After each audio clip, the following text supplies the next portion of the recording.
2025 December 25న ఒక్క movie కాదు చాలా మూవీస్ రాబోతున్నాయి. అందులోనే ఈషా కూడా ఒకటిగా రాబోతుందన్నమాట. ఈషా అనే మూవీ హారర్ జానర్లో ఉండబోతుంది. హారర్ జానర్లో ఏమై రావడం లేదు, ఇదొక్క మూవీ వస్తుంది కాబట్టి దాంట్లో వర్క్ చేసిన హెబ్బా పటేల్ మనతో ఉన్నారు. మాట్లాడే ప్రయత్నం చేద్దాం. హలో అండి, Hi, ఎలా ఉన్నారు? I'm fine, ma'am. Thank you. Thank you so much. So me movie ఈ మధ్య భయపెట్టేవే ఎక్కువ వస్తున్నాయి. ఎందుకని, ఏమేమి ఉండబోతుంది ఈ మూవీలో పర్టికులర్గా? ఎవరు భయపెట్టేవి రాలేదు, లైక్ మర్డర్ మిస్టరీ థ్రిల్లర్స్ ఉన్నాయి, బట్ హారర్ నేను ఇప్పటి వరకు చేయలేదు. ఇదే నా first proper horror film. Okay okay. ఈ మధ్య చాలా మూవీస్ హారర్తో స్టార్ట్ అయ్యి కొంచెం కామెడీని మిక్స్ చేస్తూ అలా ఉంటుంది. ఈ మూవీ అలానే ఉంటుందా, లేదంటే proper intense horror? It is a intense emotional horror film. And comedy romance ఏమీ లేదు, ఫ్రెండ్షిప్ ఉంది, ఎమోషన్స్ ఉంది, ఫియర్ ఉంది, బట్ వేరే ఎలిమెంట్స్ ఏమీ లేదు. Okay okay.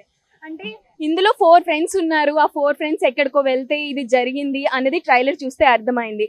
సో ఈ మూవీలో స్పెషల్గా ఏముండబోతుంది? ఎందుకంటే చాలా మూవీస్ భయపెట్టడానికి చాలా ట్రై చేస్తూ ఉంటారు. మనకి చాలా ప్లాట్ఫామ్స్ వచ్చేసాయి, చాలా ఇండస్ట్రీస్ ఉన్నాయి, అవి కూడా చూస్తున్నారు. కాబట్టి ఇందులో ఏంటి స్పెషల్? అదే మీరు చూసి మీరు అలా గెస్ట్ చేయాలి స్పెషల్ ఏంటి. Because this is like it's a very story character based horror film.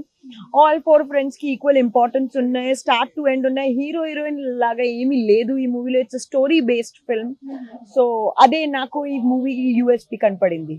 Okay okay, nice nice. And me dressing చాలా చాలా బాగుంది. అండ్ ఇప్పుడు ప్రెసెంట్ అయితే హీరోయిన్స్ డ్రెస్సింగ్ గురించి చాలా టాపిక్ నడుస్తుంది. If you can say anything about it to address that particular issue, what you want say? I don't have any space for such comments. And నాకు comment అలాగే comments కి నేను comment చేయడానికి ఇష్టం లేదు నాకు. ఎందుకంటే we've seen you fully covered గా ఒక పబ్లిక్ ఈవెంట్ కి బ్లూ డ్రెస్ తో, ఇఫ్ ఐమ్ నాట్ రాంగ్, ఆ డ్రెస్ తో వచ్చారు ఫుల్లీ కవర్డ్. కానీ జనాలందరూ కూడా ఏదో ఒక చిన్న క్లిప్ పట్టుకొని దే మేడ్ వైరల్ అనమాట. సో అలాంటి సిచ్యువేషన్స్ ని ఎలా ఫేస్ చేస్తారు? అండ్ జనాలు కూడా ఏదైనా పబ్లిక్ ఈవెంట్ కి వెళ్ళినప్పుడు అంటే కంట్రోల్ లేకోకుండా వచ్చేసి ఫోటో కోసం ఎక్కడ అలా తాకుతూ ఉంటారు. So how disturbing it is? మీకు ఏమన్నా అనిపిస్తూ ఉంటుందా? మీరు డ్రెస్సింగ్ పరంగా జాగ్రత్త తీసుకోవాలా, జనాలు కామన్ సెన్స్ తో ఉండాలా? మీ వర్షన్ ఏంటి? I think a woman should be allowed to wear whatever she wants to. As an audience, as people, we have to learn how to be mindful and accept people or whatever they wear. అంటే industry పర్సనే వచ్చి అలాంటి comments చేయడం మీకు ఏమైనా ఇబ్బందికరంగా ఉంటుందా? మీకు తెలుసు కదా, మనం బేసిక్ గా వీ హ్యావ్ వాట్ అంటే మనకి తెలుసు. Cut this short.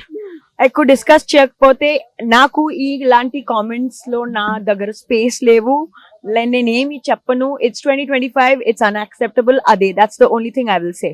Okay, thank you so much and all the very best. Thank you.